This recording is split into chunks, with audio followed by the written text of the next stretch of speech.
السلام عليكم ورحمة الله وبركاته. الحمد لله والصلاة والسلام على رسول الله وعلى آله وأصحابه ومن والاه. আজকে আমরা অত্যন্ত গুরুত্বপূর্ণ একটি বিষয়ের উপর আলোকপাত করব ইনশাআল্লাহ। সেটি হচ্ছে আল কোরআন ও সুন্নাহর আলোকে শিশুর নৈতিক ও আত্মিক বিকাশ। একটা শিশু যখন পৃথিবীতে আসে বাবা মায়ের নয়নের মণি হয়ে, প্রত্যেক বাবা মাই চায় তাকে পৃথিবীর সবচেয়ে ভালো মানুষ হিসাবে গড়ে তোলার এ স্বপ্ন তারা দেখে, এবং যেন এই সন্তান মুসলিম হিসাবে শ্রেষ্ঠ মুসলিম হয়, শ্রেষ্ঠ মানুষ হয়, এবং জাগতিক ও পারলৌকিক উভয় দিক থেকেই সে যেন একজন সফল মুমিন হয়। এটা প্রত্যেক বাবা মায়ের একটা স্বপ্ন। এখন আজকে যে বিষয়টা নিয়ে আমরা কথা বলতে চাই সেটা মূলত একটা তারবিয়ার বিষয়। শিশুর নৈতিক বিকাশ কিভাবে হবে এবং তার আত্মিক বিকাশ অর্থাৎ আত্মার উন্নয়ন। নৈতিক বিকাশ বলতে নৈতিকতার উন্নয়ন, যেটাকে আমরা আখলাকিয়াত বলি, আর আত্মিক বিকাশ বলতে আত্মার উন্নয়ন। মানুষের ব্যবহারিক দিকটা হচ্ছে তার নানা নৈতিক বিষয়।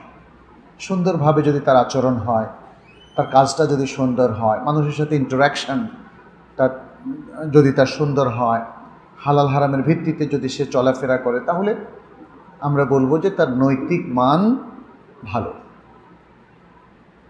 আর আত্মা হচ্ছে তার আভ্যন্তরীণ বিষয়, নিয়ত থেকে আরম্ভ করে তার মনোজগতের এবং আভ্যন্তরীণ যত ভালো বিষয়গুলো আছে সেটা হলো তার আভ্যন্তরীণ বিকাশ।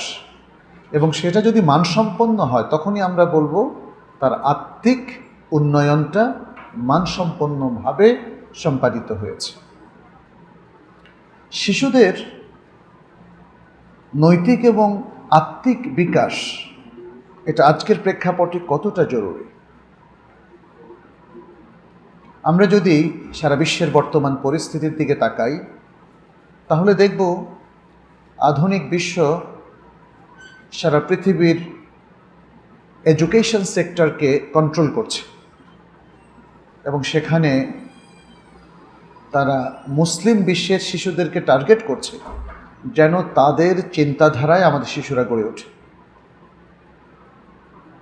একদম রুট লেভেল থেকে এবং প্লে নার্সারি থেকে, কিন্ডারগার্টেন থেকে শিক্ষা পদ্ধতিগুলো দেখেন, কারিকুলামগুলো দেখেন, বিশ্বের বিভিন্ন দেশের কারিকুলাম আর মুসলিম বিশ্বের কারিকুলামগুলোও দেখেন।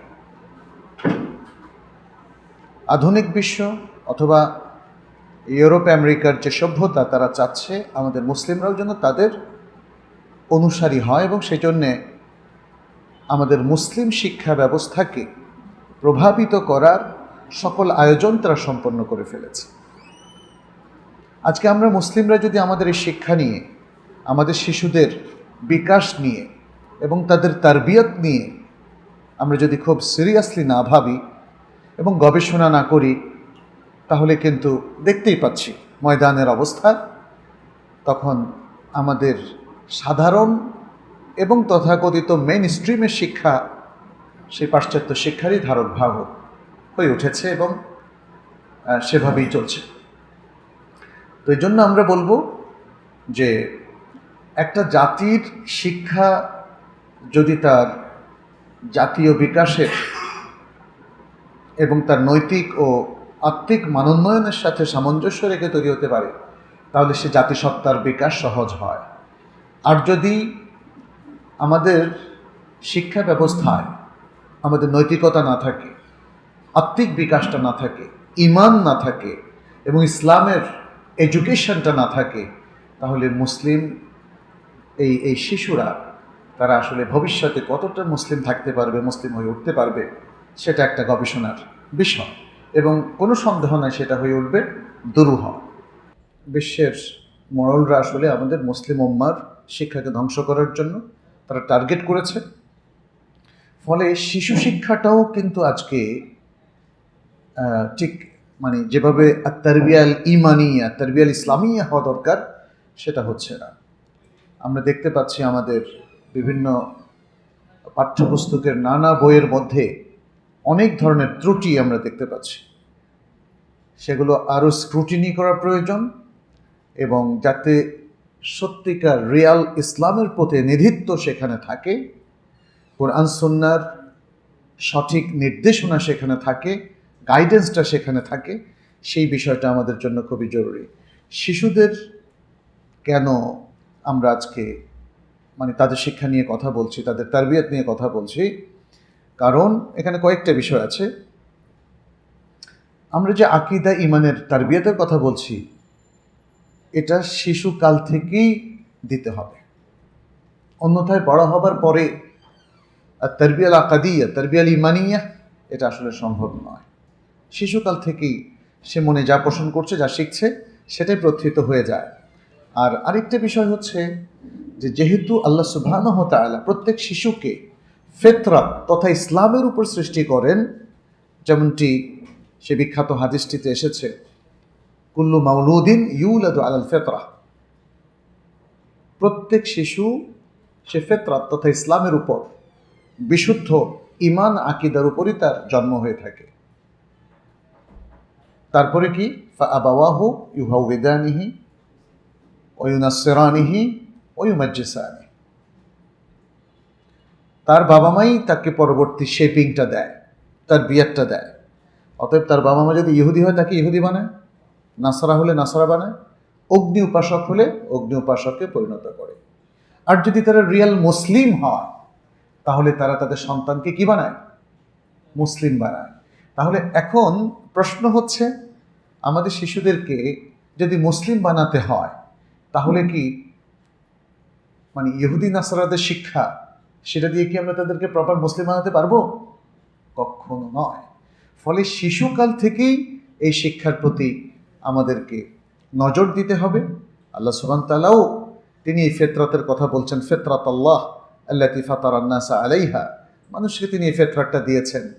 পরবর্তী শিক্ষাটা যদি ফিতরাতের সাথে ম্যাচিং না করে তাহলে আমাদের সন্তানরা ফিতরাতের উপর থাকবে না, তারা ফিতরাত থেকে চ্যুত হয়ে যাবে। অনেক মুসলিম সন্তানকে আমরা আজকে দেখতে পাচ্ছি যে তারা এভাবেই ফিতরাত থেকে দূরে সরে গিয়ে ইসলাম থেকে দূরে সরে গিয়েছে। শিশুরা দ্বিতীয় আরেকটা বিষয়, যে শিশুদেরকে তাদের শিক্ষা নিয়ে কেন আমরা এতটা কনসার্ন তাদের বিষয় নিয়ে, কারণ শিশুরা ছোট সময়ে যা শেখে সেটা নকশার মতো, পাথরের খোদাই করা নকশার মতো সেটা তার অন্তরে বসে। অতএব শিশুদেরকে আজকে এই যে নৈতিক শিক্ষার কথা বলছি, অর্থাৎ তাদেরকে মূল্যবোধ, তাদেরকে ইসলামের মূলনীতি, তাদেরকে ইসলামের মূল আকীদা, এগুলো শেখাতে হবে। এগুলোকে বলা হয় কিয়াম, মাবাদে, উসুল এবং আকায়েদ। এই জিনিসগুলো তাদেরকে শেখাতে হবে। তাহলে সেটা নকশার মতো, মানে পাথরের নকশার মতো থাকবে।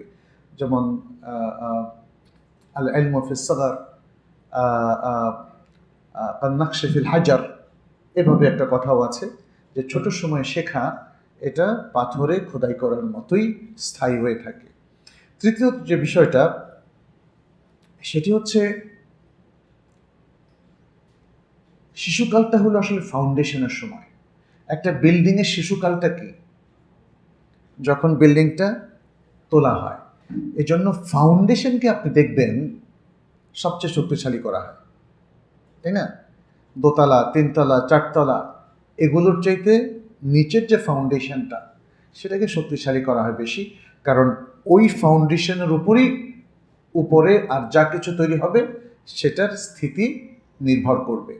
অতএব শিশুকালে শিশুরা তাদের যে নৈতিক আত্মিক শিক্ষা তারা অর্জন করেছে সেটার উপরেই তার পরবর্তী জীবনের ফাউন্ডেশন নির্ভর করবে। আচ্ছা, এরপর চতুর্থ হচ্ছে এই যে নৈতিক এবং আত্মিক শিক্ষার কথা আমরা বলছি, শিশুকালে তার বিকাশের কথা আমরা বলছি, এর সাথেই তার জীবনের সব কিছুর একটা ওতপ্রোত সম্পর্ক রয়েছে। তার আখলাক, তার আকীদা, তার আত্মিক উন্নয়ন, এগুলোর সাথেই তার মূল সম্পর্ক। অতএব শিশুকাল থেকেই তারবিয়াতের প্রতি চূড়ান্ত গুরুত্ব দিতে হবে। আমরা দেখছি আমাদের সমাজে অনেক বাবা মা বাচ্চাদের ললিত কলা শেখায়, গান শেখায়, অথবা অনেক ভালো বাবা মা যারা গান শেখায় না, কিন্তু শিশু শিক্ষার প্রতি তাদের কোনো নজর নেই। তারা খ্রিস্টান মিশনারি স্কুলে শিশুকাল থেকে পাঠাচ্ছে, অথবা তারা এমন একটা জেনারেল শিক্ষা ব্যবস্থায় সন্তানদেরকে পাঠাচ্ছে যেখান থেকে তার শিশুরা আসলে ইসলামের কিছু শেখে না। যেমন আমাদের যে কোনো স্কুল এবং কিন্ডারগার্টেন, ইংলিশ মিডিয়াম কিন্ডারগার্টেনগুলোর কথা ধরে, অল্প কিছু প্রতিষ্ঠান যারা হয়তো ইসলামিক ফ্লেভারটা ফলো করে, এছাড়া অন্যরা কিন্তু ইসলামিক আকিদা, আখলাক, সিরা, ইতিহাস, ফিকহ কিছুই তারা পড়ায় না। ইসলামিক স্টাডিজ নামে কোনো কোনো প্রতিষ্ঠান হয়তো একটা বই রেখেছে, কিন্তু এটা দিয়ে প্রকৃত ইসলামকে শেখা যায় না। ফলে দেখা যাচ্ছে কি, আমরা ভাবছি যে আমার ছেলে বড় হলে ইসলাম শিখবে। আমরা বাংলাদেশে যারা শিক্ষা পলিসি নিয়ে কাজ করেছেন তাদের অনেককেও বলতে শুনেছি, ছোটকালে কোনো ধর্মের প্রতি আমরা তাদেরকে তারবিয়ত দেব না, এডুকেশন দেব না, বড় হলে সে চুজ করবে। আসলে এই পলিসি তারাই তৈরি করেছে যারা মূলত চায় যে শিশু ইসলামের উপর তারবিয়ত না পাক। তারা মনে করে যে ছোট সময় থেকে যদি আমাদের শিশুদেরকে ঈমান, আমল, ইসলাম, আকীদা এগুলো শেখান তাহলে সে বায়াসড হয়ে যাবে। এটা তাদের বক্তব্য। কি চায় আসলে তারা চায় আমাদের মুসলিম শিশুরা যেন মুসলিম হয়ে গড়ে না ওঠে। ইসলাম থেকে শিশুকাল এই বয়স থেকেই যদি তারা ডিটাচ করে দিতে পারে তাহলে শিশুরা আর প্রপার মুসলিম হতে পারবে না। তার ভুরি ভুরি উদাহরণ আমাদের দেশে আছে। আমাদের মুসলিম সন্তান তরুণদের উপর যদি আমরা সমীক্ষা চালাই তাহলে দেখব যে ব্যাপারটা এভাবে গড়ে উঠছে। রাসূলুল্লাহ সাল্লাল্লাহু আলাইহি সাল্লামকে আমরা দেখি যে তিনি শিশুদের প্রতি খুব গুরুত্ব আরোপ করতেন। শিশুদের সাথে তিনি তাদের মনস্তত্ত্ব অনুযায়ী খুব সুন্দর মজা করে কথা বলতেন। তাদেরকে কখনো চটকে দিয়েছেন, এরকম বুখারীতেও আছে। খেজুর গাছের একটা প্রশ্ন তিনি করেছিলেন, এবং এভাবে মানে আরো অনেক সুন্দর সুন্দর ছন্দ মিলিয়ে তিনি শিশুদের সাথে মজা করতেন, কথা বলতেন, শিশু সাহাবী যারা ছিলেন। আবার তার দরবারে আমরা দেখতে পাচ্ছি শিশু এবং তরুণ সাহাবীদের আধিক্য ছিল। খুব অল্প বয়সে, 10, 11, 12, 13 বছর বয়সে আব্দুল্লাহ ইবনে উমর, আব্দুল্লাহ ইবনে আমর ইবনে আস, এটা খুব অল্প বয়সে ছিল। তার মানে হচ্ছে রাসূল সাল্লাল্লাহু আলাইহি সাল্লাম শিশুদের নৈতিক এবং আত্মিক বিকাশে সর্বাধিক গুরুত্ব তিনি দিয়েছেন। আচ্ছা, এখানে একটা ছোট্ট উদাহরণ দেই।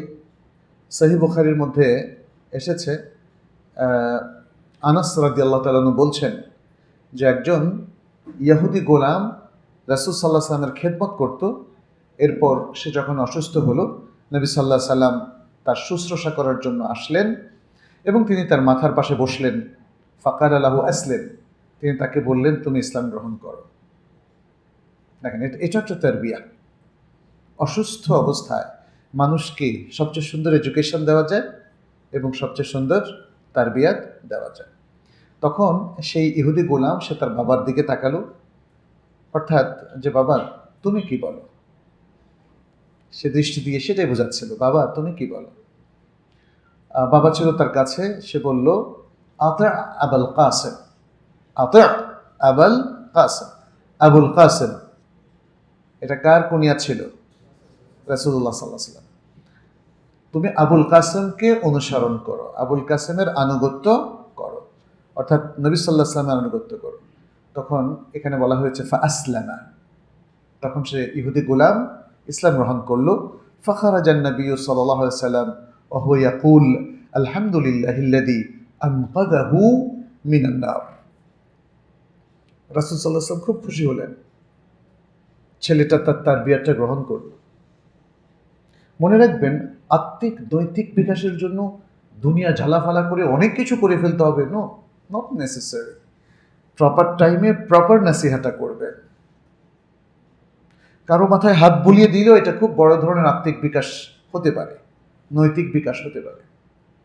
আপনি যদি একজন ভালো শিক্ষক হন, ভালো মা হন, ভালো বাবা হন, আপনার অনেক আচরণ, হয়তো মুখে কিছুই বলতে হবে না, সেটা তার আত্মিক এবং নৈতিক বিকাশে বিশাল অবদান রাখতে পারে।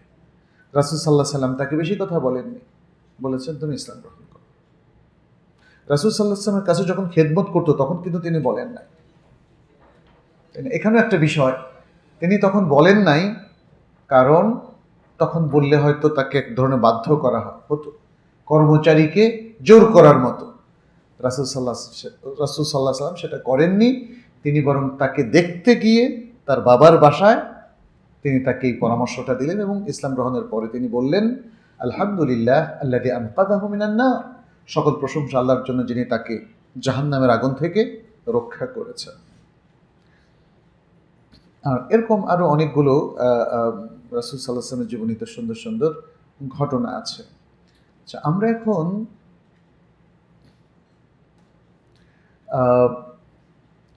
এখানে আরো কিছু বিষয় পয়েন্ট আকারে আপনাদের সাথে শেয়ার করতে চাই, কারণ আলোচনা করলে দেখা যাচ্ছে যে অনেক কথা আসে কিন্তু আসল পয়েন্টগুলো হয়তো ধরতে পারি না। আমরা যে কথা বললাম যে এই যে ছোট্ট শিশুদেরকে টার্গেট করতে হবে, কেন করতে হবে তার উত্তরও দিলাম।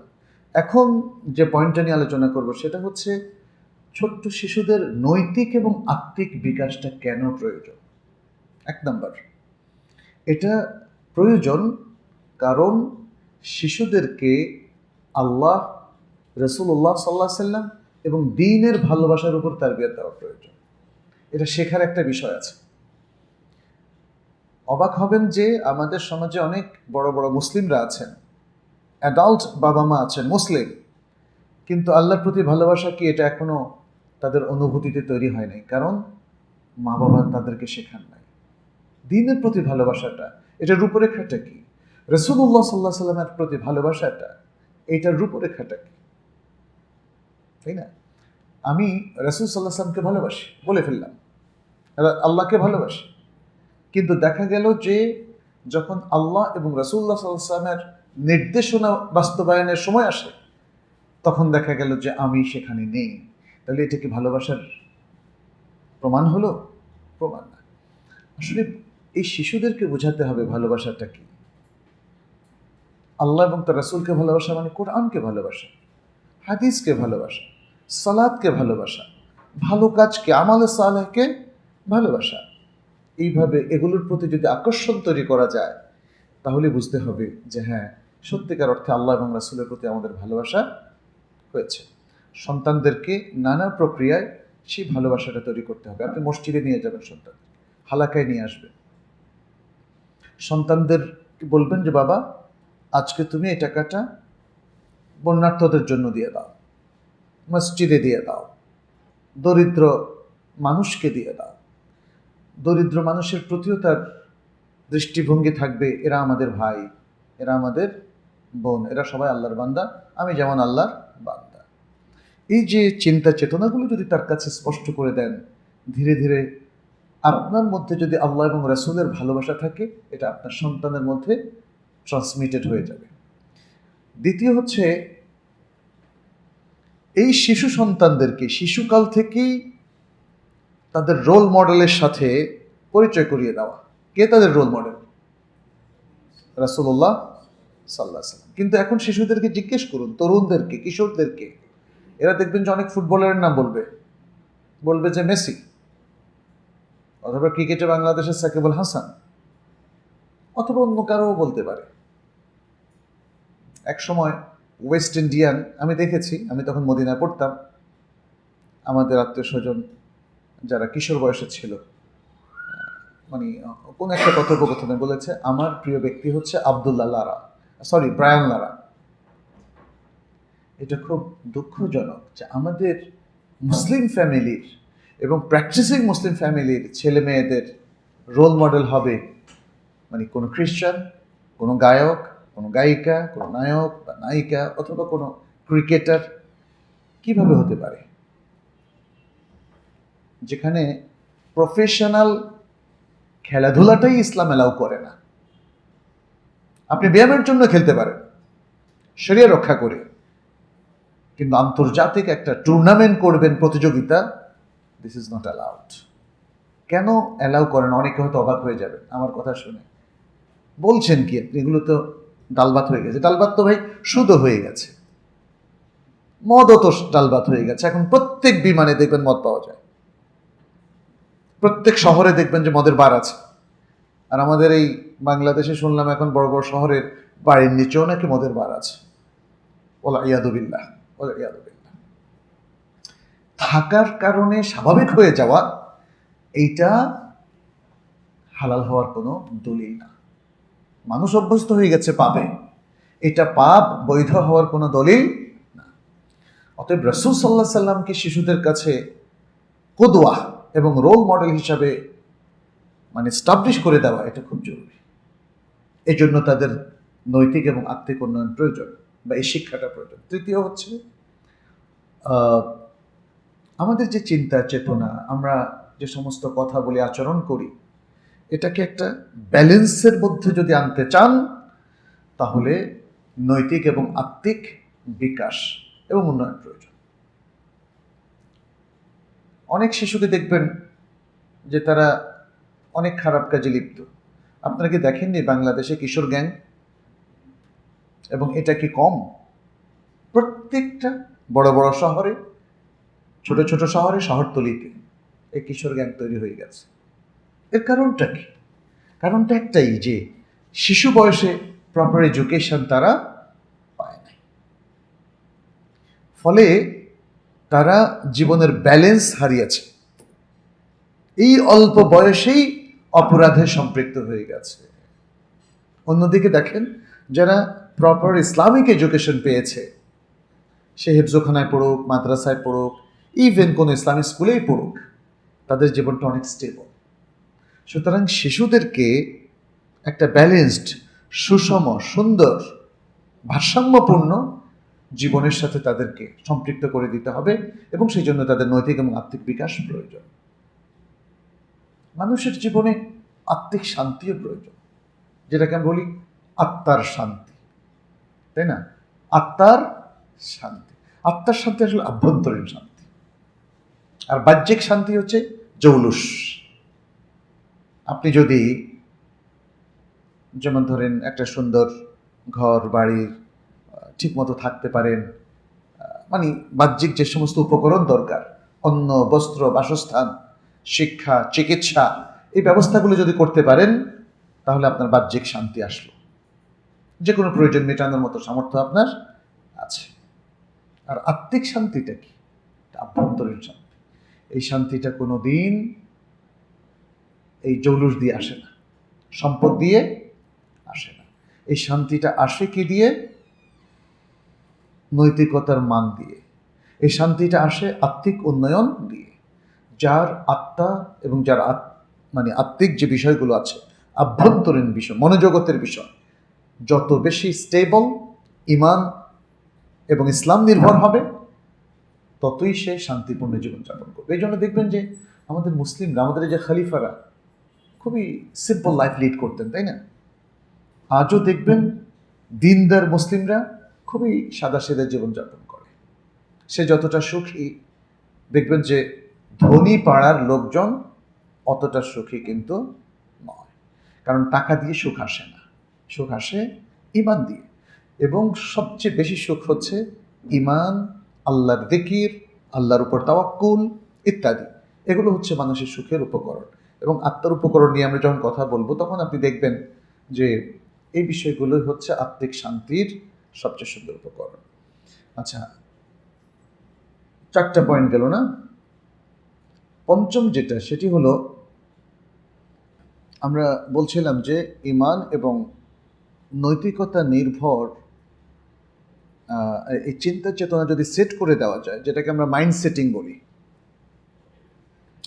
তাহলেই তার বিকাশ হতে পারে। ফলে এই মাইন্ড সেটিং করার জন্যই আমাদের এই তারবিয়াতটার প্রয়োজন। কারণ আপনি হঠাৎ করে ওয়াজ করলে সে শুনবে না। তো আমাদের প্যারেন্টিংয়ের মধ্যে, যেটা আমরা তারবিয়াতুল আওলাদ বলি, এবং আমাদের শিক্ষা ব্যবস্থায়, যেমন শিক্ষা প্রতিষ্ঠানগুলোতে আমাদের সন্তানদেরকে যদি এই মাইন্ড সেটিংটা দেওয়া যায়, তাহলেই তার নৈতিকতার বিকাশ হতে পারে এবং আত্মিক বিকাশ হতে পারে। তাহলে দুইভাবে হবে এই মাইন্ড সেটিংটা। একটা হলো প্যারেন্টস তার ঘরে এই মাইন্ড সেটিংটা তৈরি করবেন, আর আরেকটা হলো শিক্ষক শিক্ষা প্রতিষ্ঠান থেকে এই কাজটা করবেন। ষষ্ঠ হচ্ছে এই শিশুদের আত্মবিশ্বাস তৈরি করে দিতে হবে। শিশুদের নৈতিকতার বিকাশ এর সাথে আত্মবিশ্বাসের বিশাল সম্পর্ক আছে। আজকের সমাজ বলে যে সৎসেবকা, তাই না? এটাই তো বলে। কেউ যদি রাস্তায় কুড়িয়ে টাকা পায়, হয়তো 1000 টাকা পেল, ওটা যদি ফেরত দেয়, মালিক খুঁজে বলে যে তো কত বোকা দেখছো। মানে যখন কোনো টাকা মেরে দেওয়ার সুযোগ আছে সেটা না করে যদি কোনো শিশু ভালো কাজ করে অথবা যে কোনো মানুষ, তাহলে তাকে বুদ্ধিমান ভাবা হয় না। বরং যে অন্যায়ভাবে চুরি করে বা আত্মসাৎ করে অন্যের টাকা মেরে দিতে পেরেছে, অনেক টাকা মেরেছে, অনেক টাকার মালিক হয়েছে, সেই বুদ্ধিমান। এটা এই সমাজে প্রচলিত আছে। তাহলে একটা শিশু এই এই যে সমাজের মধ্যে এত কলুষতা, এটাকে ফেস করে সে কিভাবে নিজের সততার উপর থাকবে, তার জন্য তার যেটাকে বলি আত্মাকা বিন নাফস, নিজের প্রতি নিজের আস্থা থাকতে হবে। যেই কিয়াম, যে মূল্যবোধ এবং যে আদর্শের প্রতি সে আমরা যেটা তাকে শেখাচ্ছি, বলছি যে তার আস্থাশীল হওয়া উচিত, তার প্রতি তার মানে তাকাহ থাকতে হবে। সে যেন এই নিয়ম, এই বিশ্বাস, এই আকীদার প্রতি আস্থাশীল হয়। সেই জন্যে আমাদেরকে তাদেরকে নৈতিক বিকাশ করাতে হবে, আত্মিক বিকাশ। এবং সর্বশেষ একটা সফল জীবন দুনিয়ায় যদি সে লিড করতে চায় এবং একটা সফল জীবন যদি সে আখিরাতে লিড করতে চায়, তাহলেও তাকে এই তারবিয়াতটা নিতে হবে। কারণ মুসলিম জীবনের সাফল্য কোনোদিন দুর্নীতির মধ্যে নাই। মুসলিম জীবনের সাফল্য কোনোদিন জুলুম, মুনকারাত, ফাওয়াহিশ, অশ্লীলতা, খারাপ কাজের মধ্যে নয়। যদিও সমাজের উচ্চবিত্ত মানুষদেরকে আমরা দেখি নানা প্রকার খারাপ কাজে তারা লিপ্ত হয়ে যায়, তাই না? টাকা যখন বেশি হয় তখন মানুষ নানা রকম অশ্লীল কাজে লিপ্ত হয়ে যায়। এবং আপনি তরুণদের কথাই পাবেন, ধনীর দুলারি যারা, ছেলে হোক মেয়ে হোক, দেখবেন যে তারা টাকা খরচের ক্ষেত্রে তারা কিন্তু অনেক অশ্লীল খরচের মধ্যেও বাড়ায় না? অনেককে দেখবেন যে তারা মাদকে সম্পৃক্ত হয়ে যায়। তাহলে একটা সফল জীবন কোথায়? তাহলে ধনী মানুষের সন্তানেরা অধিকাংশ ক্ষেত্রে তাদেরকে সফল হতে আমরা দেখি না। তাহলে যেন আমরা আমাদের শিশুদেরকে সফল জীবনের অধিকারী করতে পারি, সেজন্যেই তাদেরকে ইমানি তারবিয়াত দিতে হবে। কারণ এরা তো মুসলিমদের সন্তান, সেই বিষয়টা আমাদেরকে মনে রাখতে হবে। আচ্ছা, দ্বিতীয় যে বিষয়টা আমরা বলবো সেটি হচ্ছে, তাহলে এই যে নৈতিক এবং আত্মিক শিক্ষার যে বিকাশটা আমরা চাই, সেটার মৌলিক বিষয়গুলো কি, উপাদানটা কি? এখানে 3টা উপাদানের কথা আমরা বলবো। একটা হচ্ছে এই শিক্ষাটা সঠিকভাবে দিতে হলে আমাদেরকে 1 নম্বর কোরআন কারীমের সাথে তাদের পরিচয় করিয়ে দিতে হবে। কোরআন দিয়ে তাদের প্রথম পাঠ হবে। শিশু সর্বপ্রথম শিখবে কি? কোরআন। সে বিসমিল্লাহির রহমানির রহিম শিখবে, আউযু বিল্লাহি মিনাশ শাইতানির রাজিম শিখবে। সে ছোট ছোট সূরা, সূরাতুল কাউসার, সূরাতুল ইখলাস, সূরাতুল আসর, এরপরে সূরাতুল ফাতিহা, এগুলো সে শিখবে। এবং এই কোরআনটা যে আল্লাহর কিতাব, কোরআনের যে স্বাভাবিক যে পরিচয়, সেটা দিয়ে সে শুরু করবে 1 নম্বর। এবং কোরআনের পাশাপাশি সুন্নাহ বললে সিরাত চলে আসে। তাহলে আল্লাহ এবং তার রাসূল সাল্লাল্লাহু আলাইহি ওয়াসাল্লামের পরিচয়, কোরআন এবং সুন্নাহ, এই দুটো সে শিখবে। তার ডিটেলস শুরুতে শেখার প্রয়োজন নাই, কিন্তু কোরআন এটা কার কথা? আল্লাহর। রাসূল সাল্লাল্লাহু আলাইহি ওয়াসাল্লাম তিনি আমাদের নবী এবং তার হাদিস। ছোট্ট শিশুদেরকে আপনি অনেক হাদিস মুখস্থ করাতে পারেন। আমাদের অনেক প্যারেন্টসরা এগুলো খেয়াল করেন না। যেমন আপনি বলতে পারেন আদ-দীনু আন-নাসিহা, ইন্নামাল আমালু বিন্নিয়াত। এরকম ছোট ছোট অনেক সুন্দর সুন্দর হাদিস আছে, 2 শব্দের, 3 শব্দের, 4 শব্দের। একটা হাদিসের পুরো এটা ছোট্ট শিশুকে শেখানোর খুব বেশি প্রয়োজন নয়, কিন্তু ছোট ছোট হাদিস তাকে শেখানো যেতে পারে।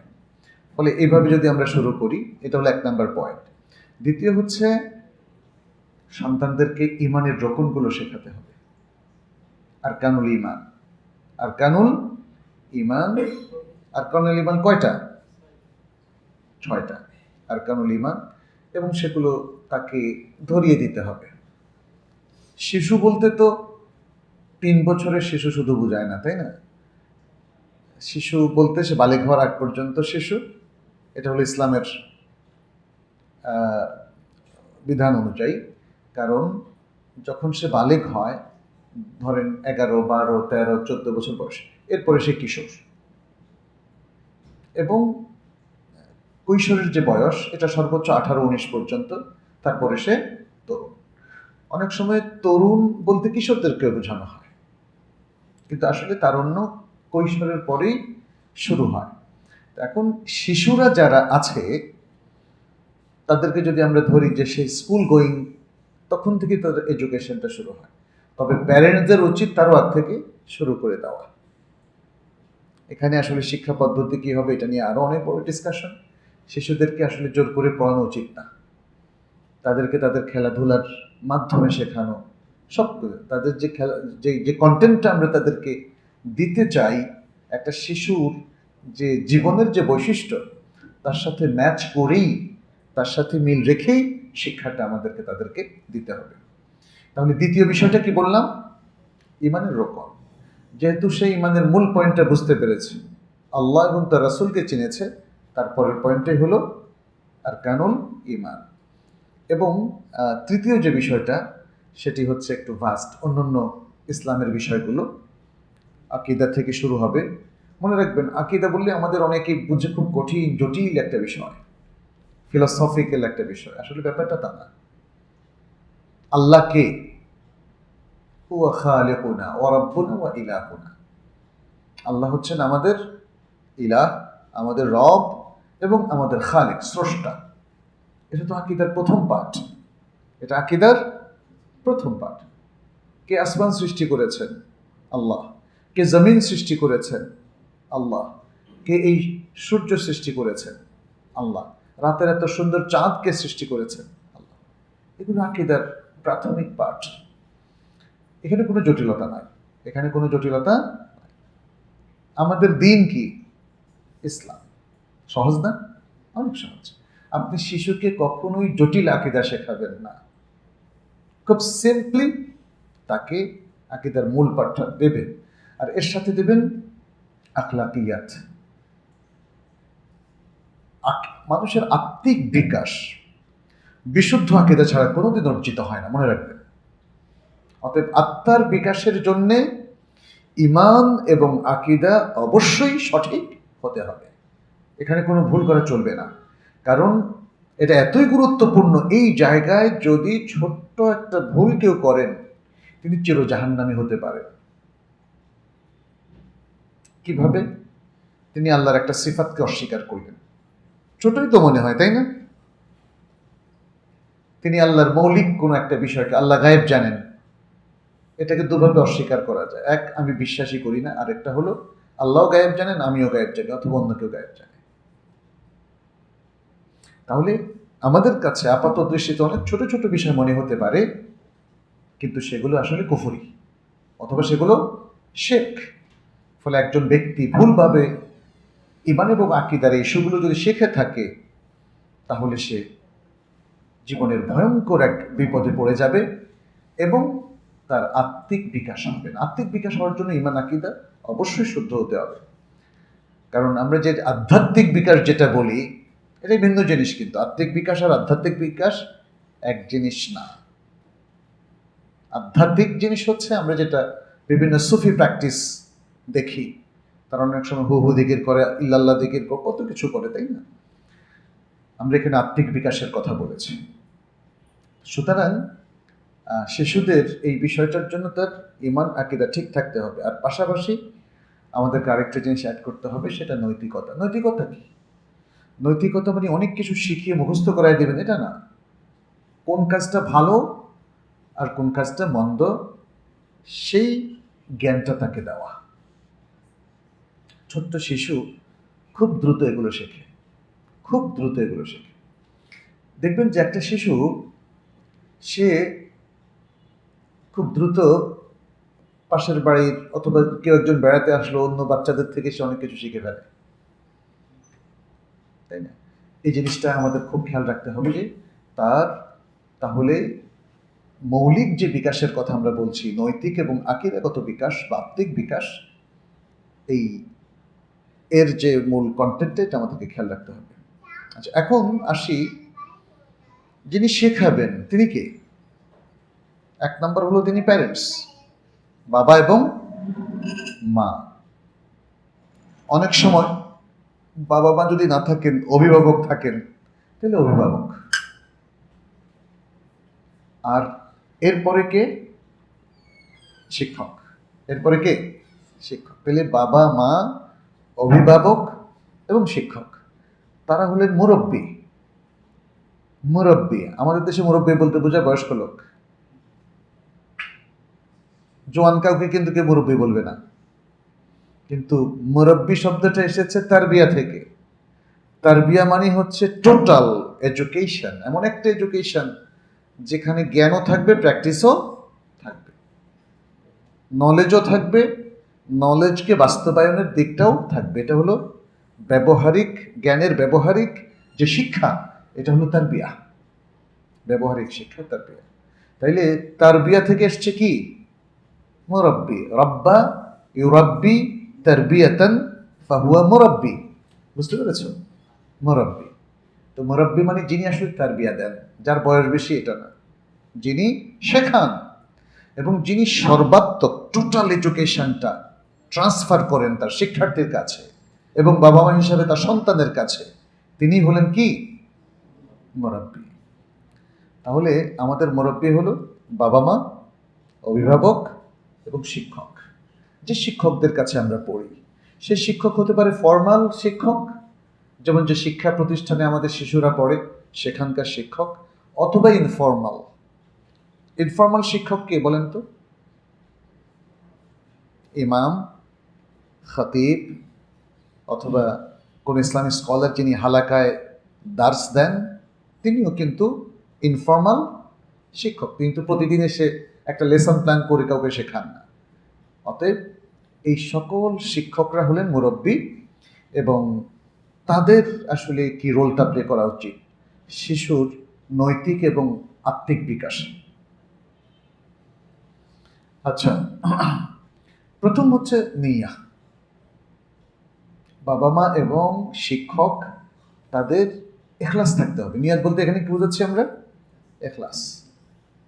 সন্তানকে তিনি নৈতিক শিক্ষা দেবেন, তার আত্মিক উন্নয়নে কাজ করবেন। কার জন্যে? আল্লাহর জন্য, আল্লাহ সন্তুষ্টির জন্য। আসলে আমাদের জীবনে আল্লাহ সন্তুষ্টি এবং নিয়তের বিশুদ্ধতা এটা খুব জরুরি একটা বিষয়। এই জিনিসটা যদি আপনি মিস করেন তাহলে কোনো কাজে সফল হবেন না। কোনো মুসলিমের পক্ষে ইখলাস বাদ দিয়ে আসলে তার জীবনে, জগতে অথবা পরজগতে কোথাও সাফল্য অর্জন করার কোনো সুযোগ নেই। এই জন্য দেখবেন যে বাবা মা যদি আল্লাহর উদ্দেশ্যে তার সন্তানদেরকে মানুষ করার একটা নিয়ত করেন, তাহলে আল্লাহ সেটাকে পরিপূরণ করবেন ইনশাআল্লাহ। যদি কোনো প্রবলেম থাকেও সেটা আল্লাহ তাআলা হয়তো যে কোনো সময় হোক দূর করে দেবেন। আচ্ছা, আমরা এই পয়েন্টগুলো নিয়ে আসলে দীর্ঘ আলোচনা করব না, ইখলাসের উপর অসংখ্য আয়াত হাদিস আছে। দ্বিতীয় যেটা, সেটা হচ্ছে তাদের জন্য দোয়া করা। আপনার সন্তানের জন্য আপনি কি দোয়া করেন? কখন দোয়া করেন? এটা একটু ভাবতে হবে। আপনার সন্তানের জন্য আপনাকে আরামভাবে যেমন দোয়া করতে হবে, দোয়া কবুলের জায়গাগুলোতেও দোয়া করতে হবে। যেমন সেজদা, যেমন শুক্রবারের বিশেষ দোয়া কবুলের সময়, সফর অবস্থান, আপনি যখন অসুস্থ থাকেন তখন, যখন বৃষ্টি নামে, আপনি যখন মাজলুম ফিল করছেন যে কেউ জুলুম করছে তখন, এবং এভাবে আরও অসংখ্য দোয়ার কবুলের যে সময়গুলো আছে সেগুলোতে আপনি আপনার সন্তানের জন্য দোয়া করবেন, এবং আরও যে দোয়াগুলো আপনি করতে চান সেটাও করতে পারবেন। তবে সন্তানের জন্য মনে রাখবেন, আপনি খুব নামকরা স্কুলে দিয়েছেন আর তার আত্মিক আর নৈতিক বিকাশ হয়ে যাবে, ঘটনা কি এরকম? এই যে আমাদের এখানেও আমাদের কিছু ভাই দেখেন, সে সুদূর নিউ ইয়র্ক থেকে বাংলাদেশে চলে এসেছেন।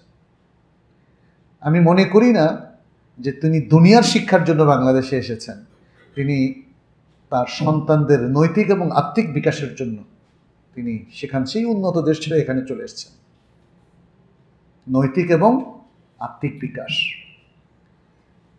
এটা সত্য যে সেই সমস্ত দেশেও অনেক সময় ভালো প্রতিষ্ঠানে, ইসলামিক প্রতিষ্ঠানে পড়ে অনেকে ভালো হয়। তবে অনেক বাবা মা যারা নর্থ আমেরিকাতে থাকেন তাদের অনেকে আমাকে বলেছেন যে আমার সন্তানটা একদম ছোট্ট সময় থেকে আমি তাকে আগলে রেখেছি, শিখিয়েছি, বড় করেছি, ভালো হয়েছে, বাট যখন সে হাই স্কুলে গেল কিংবা ইউনিভার্সিটিতে গেল তখন একদম এটাকে 360 ডিগ্রি চেঞ্জ, 100% চেঞ্জ। মেয়েটা স্কার্ফ পরতো, পর্দা করতো, কোরআন পড়তো, 5 ওয়াক্ত সালাত পড়তো, সব বাদ দিয়েছে ইউনিভার্সিটিতে যাওয়ার পরে। ছেলের ক্ষেত্রেও এরকম একই অভিযোগ আমরা শুনলাম। আর তাতে যেটা বোঝা গেল যে আসলে জাগতিক আয়োজন যথেষ্ট নয়। আপনার নিয়তের পাশাপাশি দোয়াও তাদের জন্য করবেন, এবং এরপর তৃতীয় হলো দাওয়া,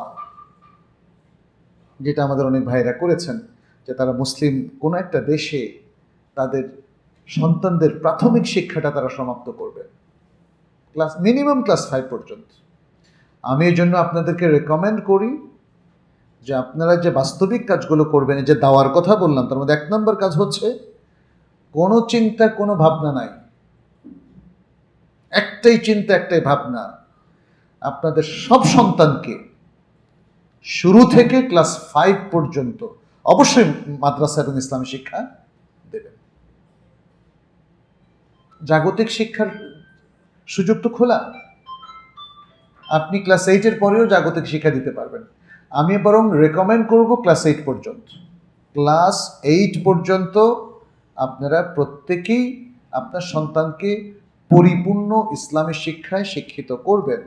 আজকের যে ইসলামিক এডুকেশনটা, সেখানে কিন্তু বাংলা, ইংলিশ, ম্যাথ, সায়েন্সও আছে, বাট একটা ভালো প্রতিষ্ঠানে যদি আপনি ইসলামিক প্রতিষ্ঠানে ক্লাস 8 পর্যন্ত পড়ান, এরপরে তো আপনার সামনে ওপেন। আপনি যদি ইসলামিক স্কলার হিসাবে আপনার সন্তানকে গড়ে তুলতে চান তাহলে তো ইসলামিক লাইনে এসে পড়ল। কিন্তু যদি আপনি মনে করেন যে ক্লাস 8-এর পরে আপনার সন্তান ডাক্তার হবে বা জাগতিক কোনো বৈধ যে কোনো একটা ডিসিপ্লিন এসে পড়বে, এক্সপার্ট হবে, প্রফেশনাল হবে, ইসলাম সেটা নিষেধ করে না। ইসলাম সেটা নিষেধ করে না, কিন্তু তার বেসটা তো করে দিতে হবে। এই জন্য এটাকে অন্তত পক্ষে আপনার যারা প্র্যাকটিসিং মুসলিম এটাকে বাধ্যতামূলক করে নেন। আর আসেন আমরা সবাই মিলে মানসম্পন্ন প্রতিষ্ঠান করে তুলি।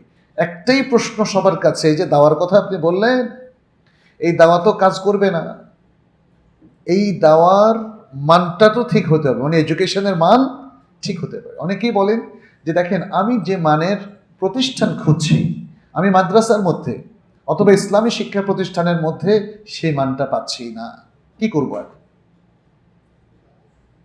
এই জন্য আমরা শুধু সকলে মিলে কি করছি, ওই মানসম্পন্ন প্রতিষ্ঠান খুঁজছি, কিন্তু মানসম্পন্ন প্রতিষ্ঠান তৈরি করছি না কেন? তাই না একটা বড় প্রশ্ন। মুসলিম সমাজে একদল মানুষ মিলে কি একটা না 10টা, 15টা, 20টা মানসম্পন্ন প্রতিষ্ঠান করতে পারে না? পারে। যদি অমুসলিমরা পারে, যদি ইহুদি খ্রিস্টানরা পারে, তাহলে আমরা কেন পারবো না বলেন? সেখানে অনেক মানসম্পন্ন, এমনকি তাদের ধর্মীয় স্কুল, কলেজ, ইউনিভার্সিটি পর্যন্ত আছে। আমেরিকা, কানাডা গিয়ে আপনি দেখেন তাদের প্রাইমারি স্কুল, তাদের মাধ্যমিক, তাদের হাই স্কুল এবং তাদের ইউনিভার্সিটি, ধর্মীয় খ্রিস্টান ইউনিভার্সিটি, ইহুদি ইউনিভার্সিটি আছে। রিলিজিয়াস ইউনিভার্সিটি শুধু মুসলমানদের আছে, অন্যদের নাই, ব্যাপারটা তা না। আমাদেরও, তাহলে আমাদেরগুলো কেন মানসম্পন্ন হবে না? সেগুলো নিয়ে আমাদের কাজ করতে হবে। তবে যে কথা বললাম, এই যে দাওয়ার কথা বললাম, দোয়ার পাশাপাশি কি দাওয়া, সেটা হচ্ছে আমাদের সন্তানদেরকে এই নৈতিক শিক্ষা আর আত্মিক বিকাশের জন্য তাদের প্রপার এডুকেশন সেন্টারে, একাডেমিতে তাদেরকে ভর্তি করানো, এবং সেখানে মিনিমাম কি বললাম, ক্লাস 5 আর ক্লাস 8 পর্যন্ত পড়াতেই হবে। ক্লাস 8 পর্যন্ত রেকমেন্ডেড, বাট ক্লাস 5 পর্যন্ত মাস্ট। তাহলে তার একটা ইমান, আকিদা, আমল, আখলাক, ইসলামের প্রতি ভালোবাসা, মাহাব্বা, যেটা নৈতিক এবং আত্মিক বিকাশের একমাত্র শর্ত, শুধু পূর্ব শর্ত আমরা বলবো না, সেটি আপনি সম্পন্ন করতে পারবেন। এই আচ্ছা, এরপর হলো চতুর্থ হলো তাকে শেখাবেন প্রাতিষ্ঠানিক শিক্ষার কথাই আমরা মূল দেওয়ার কথা বললাম। এরপর তাকে শেখাবেন, নানাভাবে শেখাবেন, ফর্মালি ইনফর্মালি। মসজিদে নিয়ে যাওয়াটা একটা শেখা। তাকে যদি আপনি কখনো কোথাও কোনো পার্কে নিয়ে যান, যেমন সেখানে সুন্দর সুন্দর গাছ, নয়নাভিরাম দৃশ্য, বলবেন যে জানো এই গাছগুলো কে বানিয়েছেন? একটা আকাশ দেখলেন সুন্দর, সাগর দেখলেন, অথবা সাগর ভ্রমণে গেলেন, সেখানেও বলবেন এগুলো স্রষ্টা কে? আল্লাহ। তাহলে সেজন্য প্রত্যেকটা জিনিসের সাথে আল্লাহকে কানেক্ট করে, সেজন্য প্রত্যেকটা আমলের সাথে দিনকে কানেক্ট করে, দিন মানে ইসলামকে। এই কানেকশন তৈরি করে দেবেন আপনি, যখন আপনি আপনার সন্তানকে শেখান। আর আপনি যদি শিক্ষক হন, তাহলে আপনার ছাত্রদেরকেও আপনাকে কানেকশন করে দিতে হবে। এই কানেকশনটা সফলভাবে তখনই আপনি পারবেন যদি আপনি নিজেও ভালো মানুষ হন, ব্যালেন্সড লাইফ লিড করেন।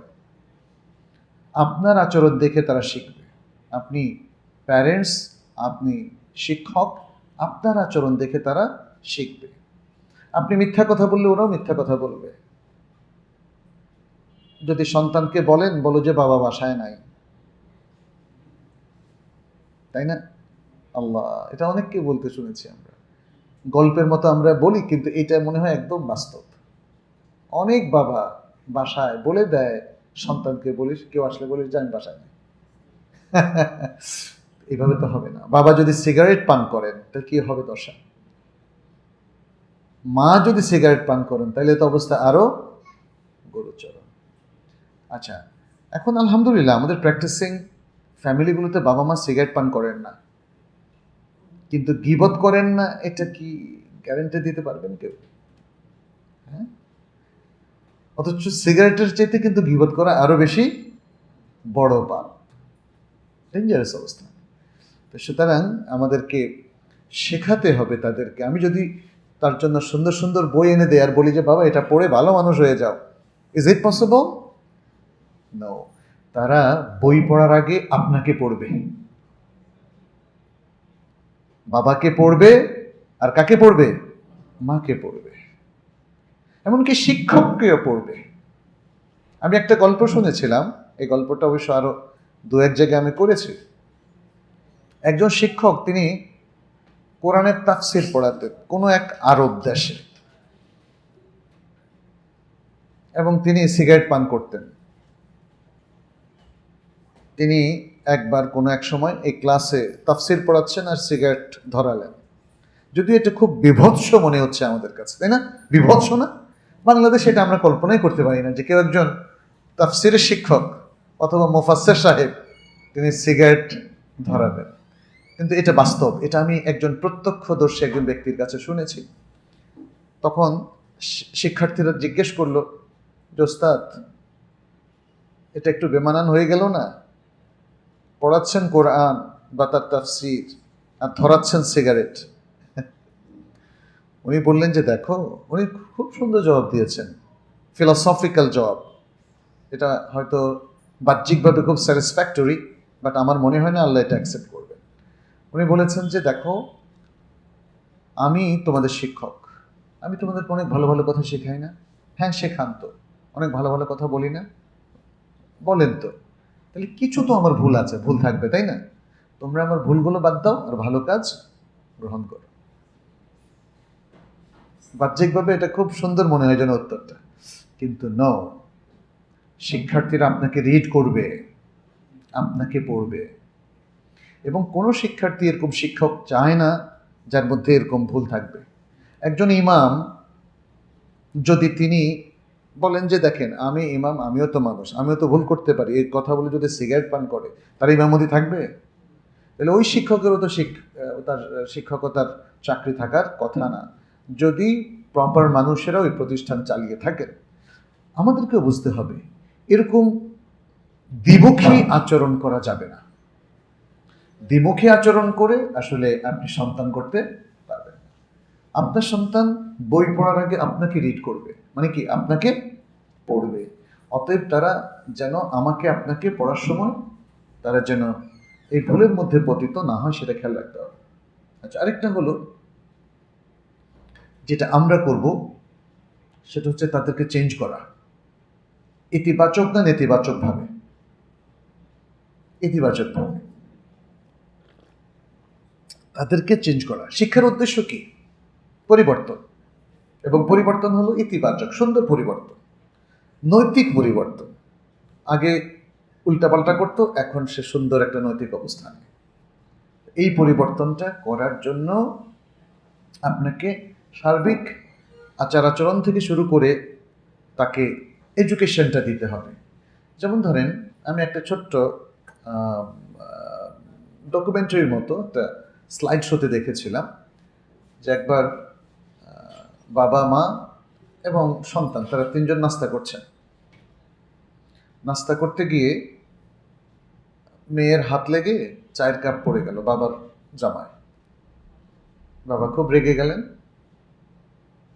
মেয়েকে আঘাত করলেন। সন্তান, মেয়ে কাঁদলো, পরিবেশটা নষ্ট হয়ে গেল। ফলে দেখা গেল যে সেদিন বাবা আর অফিসে যেতে পারলেন না, মেয়ে আর স্কুলে যেতে পারল না। এবং মানে মেয়ের মা যিনি, তিনিও তো খুব গোমরা হয়ে থাকলেন। কারণ সবার আচরণ এখানে সুন্দর হয়নি, ফলে মনটা খারাপ হয়ে গেল, আর স্বতঃস্ফূর্তভাবে কথা বলতে পারলেন না। এই এই শোতেই আমরা আরেকটা বিপরীত চিত্র দেখলাম, এটা শেখানোর জন্য যে দেখো আচরণটা কিভাবে মানুষকে প্রভাবিত করে। আরেকটা স্লাইড শো পরে দেখানো হলো, সেখানে দেখা গেল যে বাবা মেয়েকে বলল, মা চিন্তা করো না, কোনো সমস্যা নেই, মন খারাপ করো না, তোমার হাত লেগে পড়ে গেছে, আমি টপ করে জামাটা পাল্টে আসছি, তুমি নাস্তা করে রেডি হয়ে নাও। 5 মিনিটের মধ্যে ওকে হয়ে গেল। দেখেন একই জিনিস তো ঘটনা, আপনি কিভাবে এটাকে ডিল করলেন তার উপরে। মেয়েটাও রেডি, কারণ তার গায়ে তো আর লাগেনি। বাবা ঠিক মতো মেয়েকে স্কুলে নামিয়ে তারপরে তিনি তার অফিসে চলে গেলেন, সবার মন প্রফুল্ল, কোনো সমস্যা নেই। তাহলে দেখেন আচরণটা যদি আপনি রিয়াক্টিভ করেন তার রেজাল্টটা ভয়াবহ, আর আচরণটা যদি প্রোঅ্যাক্টিভ করেন অ্যাজ ইফ কিছুই ঘটেনি। আমাদের জীবনটাকে আসলে এইভাবে যদি আমরা সাজাতে পারি তাহলে একটা চমৎকার পরিবর্তন হবে। প্রত্যেকটা কাজে যদি নেগেটিভিটি শো করি আমরা, তাহলে ছেলে মেয়েরা কিন্তু পজিটিভ হবে না। আর নৈতিক মান কাকে বলে? রাসূল সাল্লাল্লাহু আলাইহি সাল্লাম, দেখেন আনাস ইবনে মালিক রাদিয়াল্লাহু তাআলা তিনি বলছেন, আমি রাসূল সাল্লাল্লাহু আলাইহি সাল্লামের খেদমত করেছি, 10 বছর ধরে তার খেদমত করেছি। কোনো কাজ করেছি তিনি আমাকে বলেননি, এই আনাস এটা কি করলা, আর যেটা করিনি আমাকে কোনোদিন অনুযোগ করেননি, অভিযোগ করেননি, ধমক দেননি যে তুমি এটা কেন করলা। আল্লাহ! আর আমাদের দেশে গৃহপরিচারক পরিচারিকাকে কিভাবে নির্মমভাবে প্রহার করা হয়, এবং তাদেরকে আলাদা করে খেতে দেওয়া হয়। তারা নিজেরা পরিবারের সবাইকে ডিম ভাজি করে খাওয়ায়, কিন্তু ডিম পায় না, ওরা চুরি করে খেলে বাস চোর হয়ে গেল, তাই না? This is not education. এই ধরনের প্যারেন্টস যারা, মনে রাখবেন আপনারা নিজেকে না শুধরালে আপনার সন্তানকে আপনি নৈতিক এবং আত্মিকভাবে বিকশিত করতে পারবেন না, এটা মনে রাখতে হবে। আচ্ছা, এরপরে আরেকটা হলো পরামর্শ করা। আপনি সন্তানদেরকেও পরামর্শ, এটা একটা চমৎকার জিনিস যে আমাদের একটা পরিবার সবাই সাথে পরামর্শ করে সিদ্ধান্ত নেওয়া। আপনার সন্তানরা যখন দেখবে যে আপনারা কোথাও বেড়াতে যাবেন বন্ধে, তাও পরামর্শ করছেন। আজকে কোথাও শপিংয়ে যাবেন, সেটাও পরামর্শ করছেন। ঈদের জামা কোত্থেকে কিনবেন, সেটাও পরামর্শ করছেন। এটা পরামর্শ করা কি ফরজ? হ্যাঁ, বাবা তো কাউকে জিজ্ঞেস না করে নিয়ে আসতে পারত, এবং এটা শরিয়া লঙ্ঘন হতো না। কিন্তু একটা জিনিস ল্যাকিং হতো, তারবিয়া। আপনার স্ত্রীও আপনার থেকে ভালো তারবিয়া পেল না, আপনার সন্তানরা তো কোনো তারবিয়াতেই পেল না। এই তারবিয়াতটা দেখেন, তার একটা ভিত গড়ে দেয়। যখন সে কোনো একদিন দেশের লিডার হবে, তখন সে তার চারপাশের বুদ্ধিমান মানুষদের সাথে পরামর্শ করা শিখবে। কারণ সে দেখেছে তার বাবা মা সব কিছু পরামর্শ করে করার কারণে তারা চমৎকার সব ডিসিশন মেক করেছে। এটাও একটা সুন্দর পদ্ধতি। এরপর আরেকটা, যেটা আমরা তো যে ইতিবাচক হওয়ার, প্রোঅ্যাক্টিভ হওয়ার কথা বললাম, আরেকটা হচ্ছে সব কিছু মনে রাখবেন যে অর্জনটুকু আপনি করতে চান, সন্তানদের মধ্যে যে নৈতিক মানটা আপনি সৃষ্টি করতে চান বা আত্মিক উন্নয়নটা আপনি বিকশিত করতে চান, it should be gradually, not in a day. Rome was not build in a day. মনে রাখতে হবে, একটা শহর যেমন একদিনে তৈরি হয় না, একটা মানুষের জীবনও একদিনে সুন্দর হয় না, তৈরি করা যায় না। আমাদের একটা গ্র্যাজুয়াল, এটাকে তাদাররুজ বলে। এবং দেখেন আরেকটা জিনিস, আল্লাহ সুবহানাহু ওয়া তাআলা নবী সাল্লাল্লাহু আলাইহি ওয়াসাল্লামের উপর যে শরীয়তটা নাজিল করলেন এবং তাকে সময় দিলেন 23 ইয়ার্স, 23 বছর, যাতে উনি গ্র্যাজুয়ালি এই শরীয়তটাকে সেই সমাজে এবং পৃথিবীতে বাস্তবায়ন করেন। আল্লাহ চাইলে যেদিন নাজিল করেছেন তার পরের দিন বাস্তবায়ন করতে পারতেন না, কিন্তু আল্লাহ সেটা করেননি। তিনি একটা সিস্টেম এখানে এস্টাবলিশ করেছেন। সেই সিস্টেমটা হচ্ছে কি,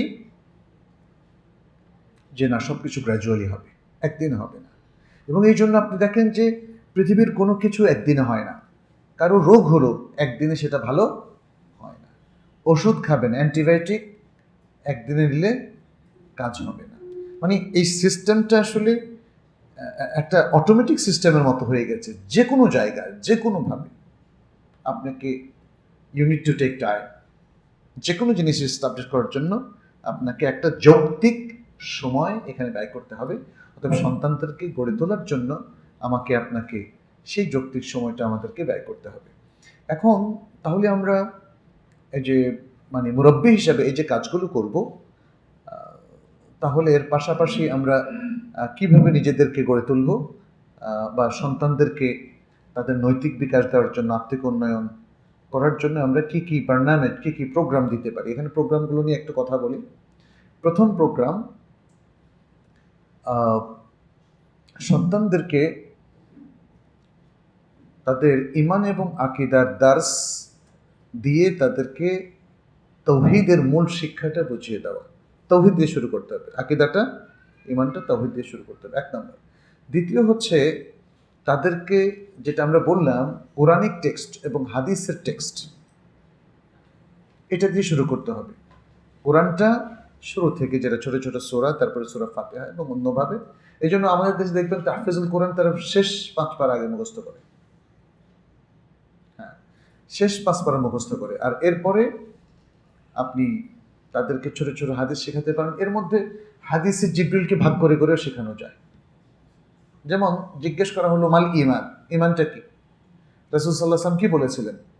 আন তুমিনা বিল্লাহি ওয়া মালাইকাতিহি ওয়া কুতুবিহি ওয়া রুসুলিহি ওয়াল ইয়াউমিল আখির ওয়াল কদরি খাইরিহি ওয়া শাররিহি। বাস 6টা রকম। এখানে কয়টা রকম? 6টা রকম। আমাদের দেশে বলে ঈমানের রকম কয়টা? 7টা।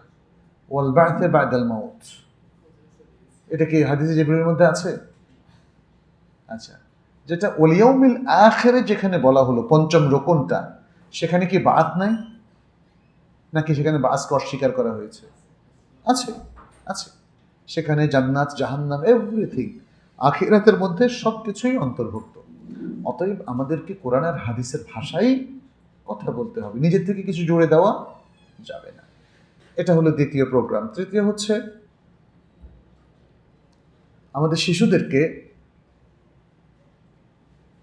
আল্লাহর সাথে কানেক্ট করে দিতে হবে খুব সুন্দর সুন্দর পদ্ধতিতে। সুন্দর সুন্দর পদ্ধতি। আজকে শিশুরা একটু অভিনবত্ব চায়। আপনি দেখেন ক্লাসরুমগুলো, আমাদের মাদ্রাসার অবস্থা দেখেন আর একটা কিন্ডারগার্টেনের অবস্থা দেখেন। একটা ছেলে যদি কিন্ডারগার্টেনে একবার যার মাদ্রাসা যাবে, হ্যাঁ, মানে শিশুদের বিকাশের জন্য অনেক কিছু আমাদেরকে অ্যাডপ্ট করতে হবে। আনফর্চুনেটলি আমরা যারা মাদ্রাসা করছি তারা হয়তো তাদের পয়সা করেই নাই, এটা একটা হইতে পারে, যাই হোক, কিন্তু আসলে আপনাকে প্যারালালি যেতে হবে। আল্লাহ সুবহানাহু ওয়া তাআলা দেখেন প্রত্যেক নবীকে ওই যুগের চ্যালেঞ্জ মোকাবেলা করার মতো ইকুইপমেন্ট এবং উপাদান দিয়েছেন না? সব যুগে। মুসা আলাইহিস সালামের যুগে দেখেন যেটা দরকার ছিল সেভাবেই তাকে ওয়েল ইকুইপড করা হয়েছে। ঈসা আলাইহিস সালামের যুগে, তারপর মুহাম্মদ সাল্লাল্লাহু আলাইহি ওয়াসাল্লামের যুগে সাহিত্যপূর্ণ ভাষা, তার বিপরীতে কোরআন, তাই না? তাহলে আজকের এডুকেশন সিস্টেমে আমাদের ইসলামী শিক্ষাটা পিছিয়ে আছে এবং দুর্বল অবস্থায় আছে এবং খুব মানে একদম গরিব হালতে আছে। অনেকে এটা নিয়ে ফখর করেন, বলেন যে 1400 বছর আগে তো এরকম গরিব হালতেই ছিল, ফলে আমরা সেরকমই থাকবো। কিন্তু এটা কি কোনো যুক্তি? 1400 বছর আগে তো এসি ছিল না, এখন তো পৃথিবীর ওই যে তাপ বেড়ে গেছে, তাই না? অনেক কিছুই ছিল না, কিন্তু অনেক কিছু আমরা ব্যবহার করছি, এটা বুঝতে হবে। ইসলাম যেটা নিষেধ করে নাই, আপনি নিষেধ করার কে? শিক্ষা, শিক্ষার ভৌত অবকাঠামো, শিক্ষার পরিবেশ, শিক্ষার উপাদান, এগুলো লাগবে আমাদের, এগুলো লাগবে। এগুলো আধুনিক বলে আপনি এগুলোকে প্রত্যাখ্যান করার সুযোগ নাই। অতএব শিক্ষাটাকে আমাদের সন্তানদের উপযোগী করে তৈরি করতে হবে, ক্লাসরুম। এবং যেমন আল্লাহর প্রতি ঈমানটা আমরা হয়তো তাদেরকে স্লাইড শোতে দেখাতে পারি, আসমানের সুন্দর ছবি, এই যে এতগুলো গ্রহ নক্ষত্র, তারপর আমরা বলবো যে দেখো এত সুন্দর গ্রহ নক্ষত্র, হ্যাঁ, কিছু দেখানোর পর আপনি বলবেন যে এগুলোর স্রষ্টা কি। যখন সে বুঝবে এই যে বিশাল এই জগৎটা এত অদ্ভুতভাবে কাজ করছে, তাই না, এই যে মধ্যাকর্ষণ আরো কত কিছু, তাহলে এগুলোর স্রষ্টা আল্লাহ। কারণ এগুলো একটা আরেকটার সাথে কিন্তু ক্ল্যাশ হচ্ছে না, কনফ্লিক্ট হচ্ছে না, ইত্যাদি এই বিষয়গুলো তুলে ধরা। আচ্ছা, এটা হলো তৃতীয়, আমরা বললাম তাদেরকে বোঝানোর যে সুযোগগুলো আছে এটা মিস করা আমাদের যাবে না। চতুর্থ যে বিষয় সেটা হচ্ছে আমাদের শিশুদেরকে প্রশ্নের সুযোগ দিতে হবে, প্রশ্নের সুযোগ দিতে হবে। তারা যেন প্রশ্ন করে, প্রশ্ন করে করে জেনে বুঝে নেয়। আর যদি তারা বোকার মতো কোনো প্রশ্ন করে, শিক্ষক বা বাবা মা কখনো তাদেরকে বললে না আরে বোকা এটা বুঝিস না, এই উসলুবে যাওয়া যাবে না। তাকে সকল প্রশ্নের জন্য তাকে প্রশংসা করতে হবে, উদ্বুদ্ধ করতে হবে। যে কোনো শিশু যদি কিছু উল্টাপাল্টাও করে ফেলে তাদেরকে আশাহত করা যাবে না, ইত্যাদি এভাবে। অর্থাৎ তাদের প্রশ্ন উত্তর বা ইন্টারাক্টিভ সেশনের মধ্য দিয়ে তাদেরকে শেখাতে হবে। এই যেমন ধরেন আমরা অনেক সময় যে লেকচারে একমুখী কথা বলছি, তাই না, ইন্টারাক্টিভ হচ্ছে না। বড়রা ধৈর্য রাখতে পারে, শিশুরা পারবে না। এখন ছোট্ট শিশুদের সামনে যদি আমি 1 ঘন্টা আধা ঘন্টা বক্তৃতা দিই, এটা কোনো কাজে আসবে না, দেওয়াই ভালো ছিল। ওদের সাথে ইন্টারাক্টিভ সেশনটাই আমাদের দিতে হবে। এরপরে আমরা তাদেরকে হাতে কলমে শেখাতে পারি, এটা 5ম প্রোগ্রাম। হাতে কলমে দেখলাম যে পাশ্চাত্যে শেখায়, বাচ্চাদেরকে শপে নিয়ে যায়, বাগানে, আপেল বাগানে নিয়ে যায়। আমরা যাই এখানে আরবি শিখি, আরবি শেখাই, আমাদের ছাত্ররা ইচ্ছে করলে যেতে পারে। কোনো একদিন বাগানে গিয়ে বাগানের সব কিছু আরবি শিখে আসলো, আরেকদিন কোনো আগোরা বা এরকম একটা শপিং মলে গিয়ে ওদের অনুমতি নিয়ে সব জিনিসের নাম শিখে আসলো। দেখবেন যে একদিনে সব মুখস্থ হয়ে গেছে। আর ডিকশনারিতে যদি সে লম্বা টাইম মুখস্থ করে, পরের দিন আবার ভুলবে, আবার ডিকশনারিতে যাবে, আবার ভুলবে। আমাদের একজন স্যার ছিলেন, তখন ওই স্যারের কাছে আমরা ইংরেজি পড়তাম। আমাকে বলতো যে মঞ্জুর, ডিকশনারি মুখস্থ করে ভাষা কোনো শেখা যায় না, ভাষা শিখতে হবে অন্যভাবে। এটা সত্য আসলে। আমরা দেখেছি আমাদের কিছু ছাত্র ভাইয়েরা ডিকশনারিতে হাজার হাজার শব্দ মুখস্থ করে ফেলেছেন, কিন্তু ভাষাগত পাণ্ডিত্য অর্জন করতে পারেননি। খুব অবাক হবেন যখন একটা ইনফরমেশন আপনাদের জানা হবে যে 3 বছর 3.5 বছরের একটা শিশু সন্তান, সে সব বলতে পারে না। সে যদি অটিস্টিক না হয় তাহলে সে সব ধরনের কথা বলতে পারে। অনেক বাচ্চাদের নানা কারণে একটু দেরিও হতে পারে। আমরা ধরে নিলাম যে বাচ্চা কথা শিখে গেছে 3 বছরে, 3 থেকে 3.5 বছর সে সব কথা বলতে পারে। তার শব্দ স্টক কত জানেন? 250 থেকে 300। মাত্র 250 থেকে 300টা শব্দ মুখস্থ করে সে সব কথা বলতে পারে। তাহলে ভাষা শেখাটা তো কোনো কঠিন না। আপনাকে আমাকে বুঝতে হবে যে শেখানোর আসল পদ্ধতিটা আমরা ফলো করছি কি। তাইলে সন্তানদেরকে আমরা যখন ধরেন ইসলাম শেখাবো, এটাও আরেকটু প্র্যাকটিক্যাল হলে ভালো হয়। আমরা ক্লাসরুমের মধ্যে ইসলাম শেখাই, এই জন্য ক্লাসরুমের মধ্যে ইসলাম থাকে, এর বাইরে ইসলাম থাকে না। ক্লাসের বাইরে ইসলামকে নিয়ে যেতে হবে। যেভাবে আমরা দেখি যে উন্নত বিশ্বে তারা ছেলে মেয়েদেরকে সবখানে নিয়ে যায়, সব জায়গা থেকে এক্সপিরিয়েন্স তারা অর্জন করে। মদিনাতে আমরাও যখন পড়তাম, আমাদেরকে বছরে 1বার বা 2বার বিভিন্ন জায়গায় দূরে 1000 কিলোমিটার 500 কিলোমিটার দূরে ক্যাম্পিংয়ে মরুভূমিতে নিয়ে যেত। বহুবার গিয়েছি আমরা, আলহামদুলিল্লাহ। বাংলাদেশে আমরা এটা খুব কম দেখছি। আশা করি যে সেভাবে, যেমন ধরেন আপনি বিশ্ব জগৎ সম্পর্কে তাদেরকে শেখাবেন। এখন তো অবশ্য যে বড় স্ক্রিনে আমরা ইচ্ছা করলে তাদেরকে অনেক কিছু তুলে ধরতে পারি না গিয়েও, এটা একটা অ্যাডভান্টেজ এখন।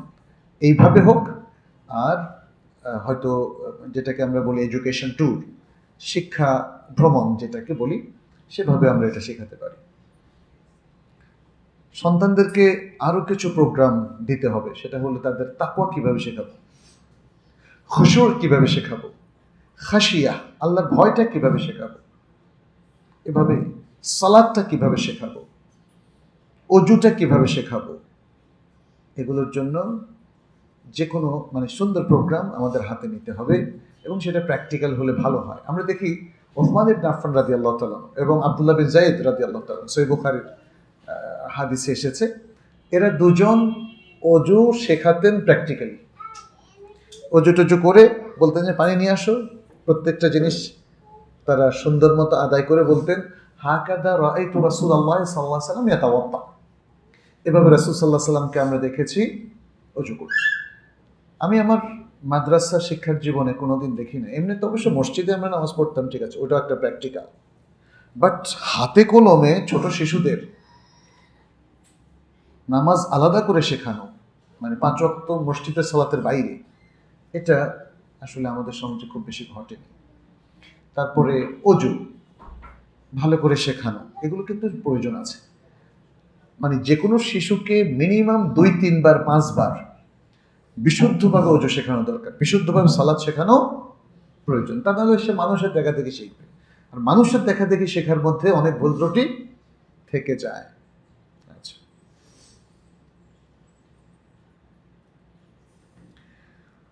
শেখানোর আরও অনেক প্রোগ্রাম আছে। এর মধ্যে হাতে কলমে যে শেখানো বিষয়গুলো, আমরা দ্বীনের যে বিষয়গুলো তাদের সামনে আলোচনা করি, সেগুলো কিভাবে তারা বাস্তবায়ন করবে, এটাও কিন্তু খুব সহজে শিশুতোষভাবে, শিশুতোষ সাহিত্য, তাই না? শিশুতোষ যেমন সিরাতুন নবী, রাসূল সাল্লাল্লাহু আলাইহি ওয়াসাল্লামের সিরাত বড়দের জন্য একরকম, শিশুদের জন্য আরেক রকম। আমলগুলো শিশুতোষভাবে শেখাতে হবে তাদেরকে আপনি তাকদীরটা কিভাবে শেখাবেন, এটা আপনাকেও জানতে হবে। তাদেরকে আপনি আখিরাত কিভাবে শেখাবেন, জান্নাত জাহান্নাম কিভাবে শেখাবেন, তাই না?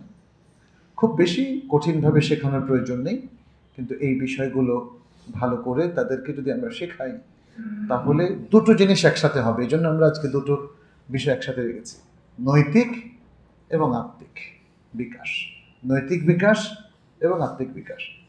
কোনো মুসলিম ঈমান এবং ইসলাম না শিখে তার নৈতিকতার বিকাশ হবে না। আমাদের সমাজেও তো আমরা দেখেছি, কত লোক টাকা ইনকাম করেছে কত অন্যায়ভাবে, তাই না? যারা বিভিন্ন পর্যায়ে জাতীয় দায়িত্ব পালন করেছেন, তাদেরকেও আমরা দেখেছি কত লোভী, কত পাপী, তাই না? কি কি ল্যাকিংস ছিল তাদের? ল্যাকিংসটা ছিল ইমান, প্রপার ইমান, ইসলামের মূল প্র্যাকটিসটা। ইসলামে ঘুষ খাওয়াটা কি, সুদ খাওয়াটা কি, চুরি করাটা কি, অন্যের সম্পদ আত্মসাৎ করাটা কি? তাহলে যারা এগুলো মানবে তারা তো এগুলো খাওয়ার কথা না। তাহলে ল্যাকিংসটা হচ্ছে ইমান এবং ইসলাম। এই জন্য মুসলিম শিশুদেরকে ইমান এবং ইসলামটা ভালো করে শেখাতে হবে, যাতে করে ইসলাম আর ইমানের সাথেই সে কানেক্টেড থাকে। ব্যাস, তাহলে তার নৈতিক উন্নয়নও হবে আর আত্মিক বিকাশও হবে। আত্মিক উন্নয়নও হবে। আত্মিক বিকাশ হলো আত্মিক উন্নয়ন, নৈতিক বিকাশ হলো নৈতিক উন্নয়ন। তার মানে হচ্ছে ইসলামের যে নৈতিক নির্দেশনাগুলো আছে এগুলো মেনে চলা, এবং এই নৈতিকতার বিকাশ হলে তার আত্মার উন্নয়ন হবে, আত্মা শক্তিশালী হবে, স্ট্রং হবে। মানুষের আত্মিক উন্নয়ন না হলে সে হকের উপর মুস্তাকিম থাকতে পারে না, হকের উপরে দৃঢ়পদ থাকতে পারে, নড়বড়ে হয়ে যায়। নৈতিক উন্নয়নটা এই জন্য আমাদের খুব বেশি প্রয়োজন। আমার মনে হয় আমরা কিছু জিনিস আপনাদের সামনে তুলে ধরেছি, এর মধ্যে যথেষ্ট বিষয় রয়েছে যেগুলো আমরা ফলো করে আমাদের শিশুদের, আমাদের শিক্ষার্থীদের নৈতিক এবং আত্মিক উন্নয়ন সম্পাদন করতে পারবো। আল্লাহ আমাদের সবাইকে তৌফিক দান করুন। হাদা সাল্লাল্লাহু সাল্লাম আলা নবিয়িনা মুহাম্মদ ওয়া আলা আলিহি ওয়া আসহাবিহি আজমাইন। সুবহানাক আল্লাহুম্মা ওয়া বিহামদিক আশহাদু আল্লা ইলাহা ইল্লা আনতা আস্তাগফিরুকা ওয়া আতুবু ইলাইক। আসসালামু আলাইকুম ওয়া রাহমাতুল্লাহি ওয়া বারাকাতুহু।